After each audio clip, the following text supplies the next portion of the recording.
muchísimas gracias. Soy yo, está ahí la foto. Yo no sé dónde habéis sacado incluso el currículum, pero algo hemos envejecido, pero está bien. Oye, gracias por vuestro tiempo, gracias Luis por la invitación. Voy a hablar 15 minutos, espero que sea menos, porque creo que al final Loreto y Josep, yo creo que va a ser más entretenido contigo, Luis, la discusión. Voy a intentar transmitir 3 ideas. Una primera idea es la manera en la que nosotros lo vemos. Lidero además la práctica mundial de Private Equity in Principal Investors en el mundo, y este tema de Impact Investing está por todos sitios. Nosotros la manera en la que vemos el concepto de sostenibilidad, y lo vamos a ver ahora, sostenibilidad junto con el crecimiento y la inclusividad. Creo que hay mucha fragmentación en los debates que estamos teniendo normalmente, pero es una de las ideas fuerzas que al menos quiero dejar, es crecimiento sostenible e inclusivo, y la palabra ahí es importante. Lo segundo, y yo creo que en la introducción se comentaba, tendemos a pensar como play offense, play defense. Lógicamente hay que hacer esto porque es bueno para todos, es sostenible, pero esto también está moviendo los profit pools donde estamos y está generando oportunidades. Hay mucha oportunidad de crecimiento detrás de este concepto y de lo que estamos mirando. Y es otro concepto que quiero dejarlo, lo llamo más play offense, pero de la manera que estamos sirviendo a muchos clientes siempre es, oye, más allá de hacer esto que tenemos que hacerlo y además es bueno, ¿dónde está la oportunidad para las diferentes compañías? Y el tercero, y esto es solo las palabras que acabo de decir ahora, el problema es cómo solucionamos todo esto. Y esto es masivo. Lo que es la implicación de arreglar estos temas que estamos hablando requiere la intervención, hablaba con Loreto antes, la colaboración público-privada, requiere una visión a medio y largo plazo, que no es siempre la de corto plazo, requiere un alineamiento entre los diferentes stakeholders que no es fácil conseguir, y esto es otro de los debates que voy a dejar más preguntas que respuestas. Esto claramente es algo para que la gente no pueda. Hay un informe, me parece, yo la primera vez que lo leí dije, esto es como muy complejo, tantas flechas para un lado, para otro. Voy a intentar resumirlo y si este concepto se queda, para mí ya es suficiente. Al final, si no hay crecimiento, no hay inclusión, no hay empleo, no hay igualdad. Si no hay inclusión, no hay empleo, no hay demanda, no hay crecimiento. Pero si no hay tampoco crecimiento, no va a haber tampoco sostenibilidad. Y si no hay sostenibilidad, no habrá una continuación. Y el concepto de crecimiento sostenible e inclusivo, ya veremos, es un concepto que me parece bastante relevante. Antes de entrar al I, porque lógicamente hay factores que se apoyan entre ellos, pero hay factores que van en contra, estamos hablando de palabras muy gordas, ¿no? Crecimiento. Si miramos lo que ha hecho el mundo, el G7, el G7, desde la crisis, quitando el COVID, desde la crisis financiera, el mundo, el grupo de los 7 ha crecido al 1%, no ha crecido al 2,5%, al 3%, y los emergentes incluso han sufrido. Estamos hablando, solo de por sí, cada uno de estos pilares que estamos hablando, es cómo conseguimos que el mundo, y que aprovechemos el incremento de productividad para crecer más de lo que estamos, solo ya el crecimiento. Si hablamos de inclusión, y inclusión puede tener muchas vertientes, pero solo la vertiente, por ejemplo, de gente que está por debajo del umbral de la pobreza, en 2017-2018 había 600 millones de personas, pero es que el COVID ha acelerado en más de 100 millones de personas. Solo el concepto de inclusión y ese concepto de igualdad de oportunidades está sufriendo. Y el concepto de sostenibilidad, no me atrevo a contarlo aquí a todos vosotros, pero solo las inversiones necesarias para hacer lo que está. Pero bueno, dicho esto y por no minimizar, al final aquí vemos unas cosas, entiendo que son azules, otras cosas que son blancas, y para mí parte del debate, y parte que lo voy a hacer hoy, voy a dar números, y va a parecer una salsa de números, pero creo que los números al final, más allá de que se retengan, dan un poquito la indicación de la magnitud de lo que estamos hablando.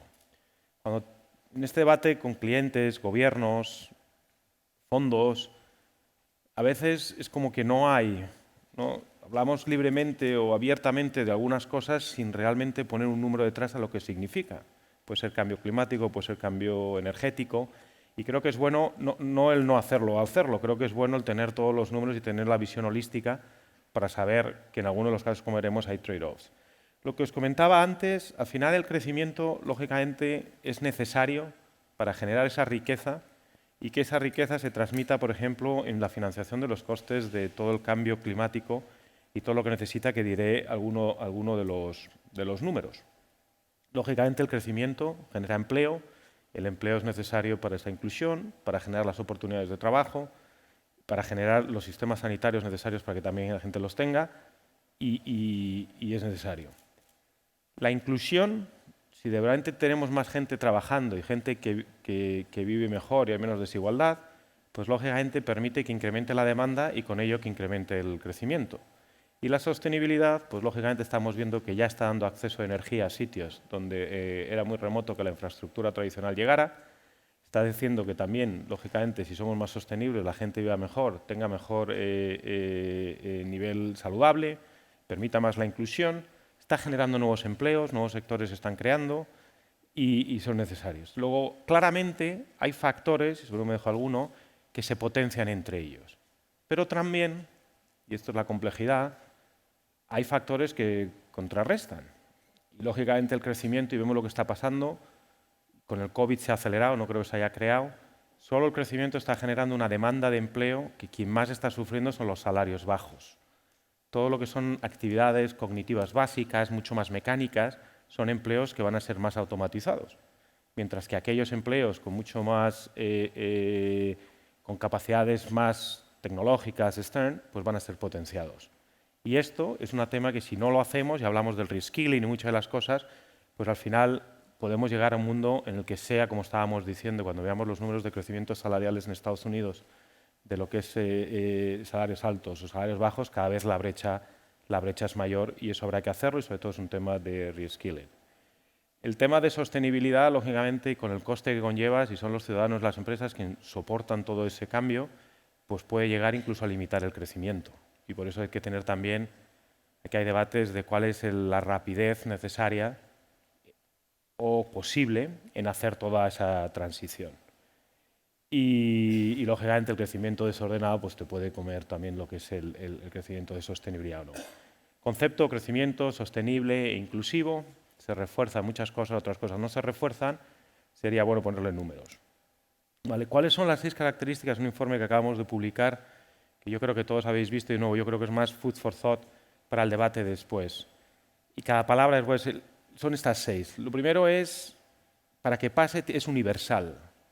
No vale que el sector de power o de energía cambie, no vale que la agricultura cambie, no vale, o sea, tiene que cambiar todos los sectores, tiene que cambiar todo el mundo. Europa, como bien sabéis, el 10% de toda la emisión de gases de efecto invernadero. Estados Unidos es el 11%. Estamos hablando del 21% entre los dos. Esto tiene que afectar a todo el mundo para que esto pase. Los números se nos van. Yo ya no sé si utilizamos billion, trillion, son españoles, son ingleses. Esto creo que está todo en español. Pero tenemos que aumentar 3,5 billones, lo que es el gasto. Hay un billón que es transición, no de aquí, de otro billón para llegar a los 9,2, que es más mover en que es infraestructura más antigua en infraestructura nueva, para llegar a 9,2 billones de dólares.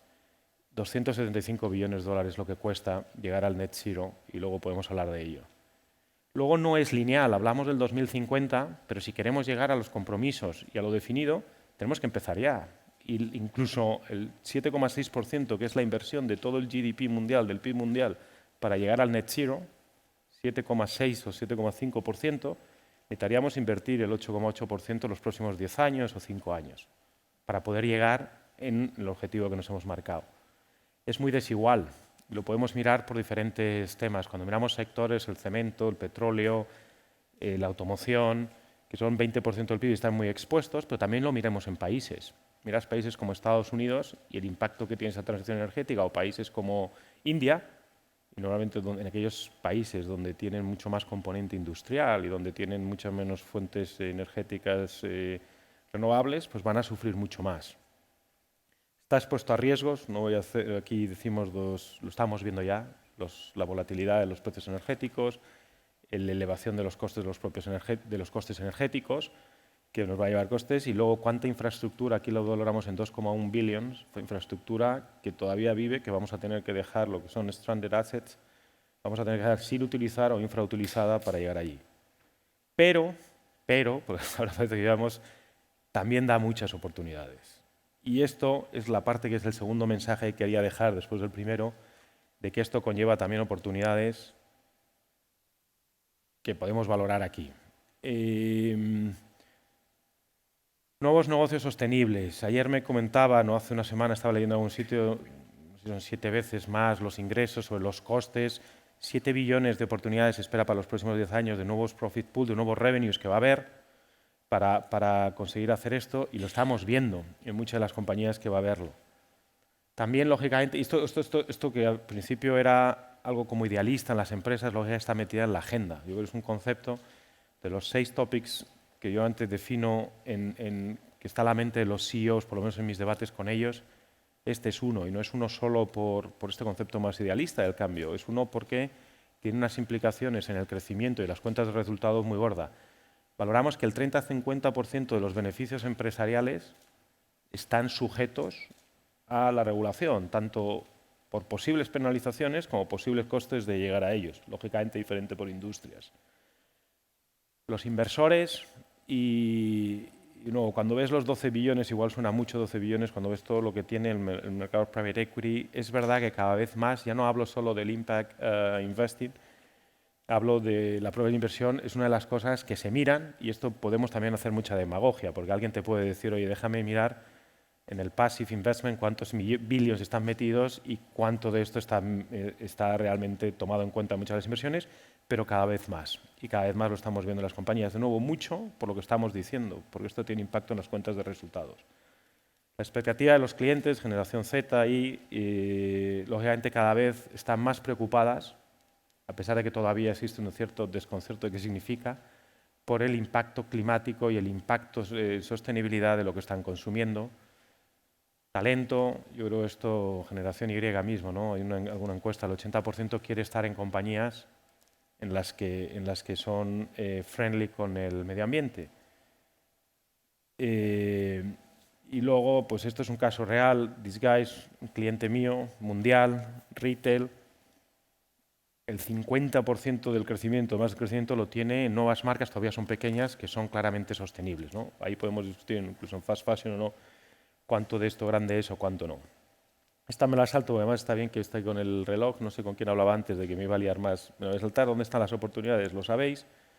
Y no voy a dejar mucho más que algunas de las preguntas cuando estamos también con directivos o presidentes. Al final es un tema muy complejo por todo lo que acabamos de hablar y por todos los debates que conlleva. Sí que creo que es un tema que está en la mesa y lleva muchas maneras diferentes de pensar. La primera que tienes aquí, ¿cuál es la visión que tenemos a medio y largo plazo? A mí me da miedo empezar a hablar ya hasta de largo plazo. Antes siempre había el debate entre los directivos, entre el largo y el corto. Creo que llevo varios años en el que ya no sé lo que es largo y lo que es corto, porque el medio ya es largo y todo es corto, pero sí que estamos en un mundo de disrupción. Y te das cuenta, primero que es difícil, lógicamente, cambiar a todos nosotros, pero que la manera de afrontar lo que está viniendo, y las tendencias, y una de estas, tiene que ser algo más disruptivo. O sea, lo que ha valido hasta ahora no nos va a valer para el futuro. Yo creo que una de las preguntas claramente al final es, oye, ¿cuál es la visión realmente que tienes de todo este tema y de cómo está impactando, y en otro tema, en tu propia compañía y el nivel de disrupción? Disrupción desde un punto de vista de asset allocation, de inversión, de talento, de estructuración de la propia compañía. Uno de los temas más gordos, de los 6 temas que os comentaba, uno era el concepto este de sostenibilidad, es todo el concepto este de crecimiento, ecosistemas. Todos nos gusta hablar ahora de cómo la propia tecnología ha roto, ¿no? Y estos aparatos que tenemos ahí en la mano, en el que pones al consumidor en la decisión del consumo en cualquier momento, al final la verticalidad de las industrias se ha perdido. Cada vez hay cosas más horizontales. Pero sí que cuando haces una encuesta y mirábamos miles de compañías, creo que fue hecha en Europa, y preguntábamos cuán prioritarios son los nuevos negocios para las compañías, el 74% los dijeron que eran muy importantes la creación de nuevos negocios, no solo el crecimiento de tu propio negocio. Lógicamente crecían mucho más, pero es que están invirtiendo, para poner otro número, 1/3 de todo su capital orgánico en esos nuevos negocios. Y ese concepto de ecosistemas, nuevos negocios, nuevas capacidades, apalancando los activos que tenemos, pero de formas muy distintas, muchos relacionados con sostenibilidad, también está por ahí. ¿Estamos preparados para la transición energética e impacto económico inmenso que podría traer? Este es otro debate que tener una visión holística me recuerda también al debate, lo que es que todo el mundo ha hecho más rápido, en el mundo digital hace 15 años. Esto es un caso real que al final me llamaba el presidente de un banco y me decía, oye, estoy liado, ¿para qué hacemos esto el digital? O sea, está bien, es claro que esto está pasando, no me queda muy claro cuáles son los beneficios. ¿Podemos hacer un análisis desde un punto de vista de una cuenta de resultados, el por qué hacemos esto? Fue una pregunta que la verdad es que parecía básica, y además en banca, mi visión personal, y esto es una respuesta dada hace 10 años, ¿no? Seguramente ahora igual la matizaría un poco, pero no es un tema de ingresos. Las hipotecas que se venden por las casas que hay. Lógicamente, si no tienes una capacidad de estar en la web y alguien quiere entrar, es un tema de costes. Yo creo que la digitalización produce una forma de hacer totalmente diferente. Y es un tema de si un atacante entra, poder estar preparado. Por cierto, la respuesta es muy distinta en seguro, la respuesta es muy distinta en consumer, pero creo que aquí también es verdad. Este concepto de sostenibilidad, estas oportunidades también, cuando entramos todo lo que son los costes de las inversiones, ¿dónde están esos casos? Cada vez estamos más viendo desde el boards iniciativas más end-to-end que nos están dando. Todo el tema de nuevas tecnologías, me lo salto y prefiero que lo hablemos luego todos juntos. Capital humano. O sea, hablamos de esta disrupción, hablamos de este cambio, pero todo lo que estamos hablando de sostenibilidad con lo que conlleva tiene unas implicaciones. No solo en nuevo talento, pero incluso en recapacitación de nuestras propias fuerzas laborales, ¿no? Y yo creo que voy a dejar aquí, me he pasado creo de tiempo ya 2 minutos, me va a dejar, no Luis, igual me llamas la atención, así que encantado de poder haber estado aquí, encantado de poder contribuir ahora al debate y muchas gracias a todos.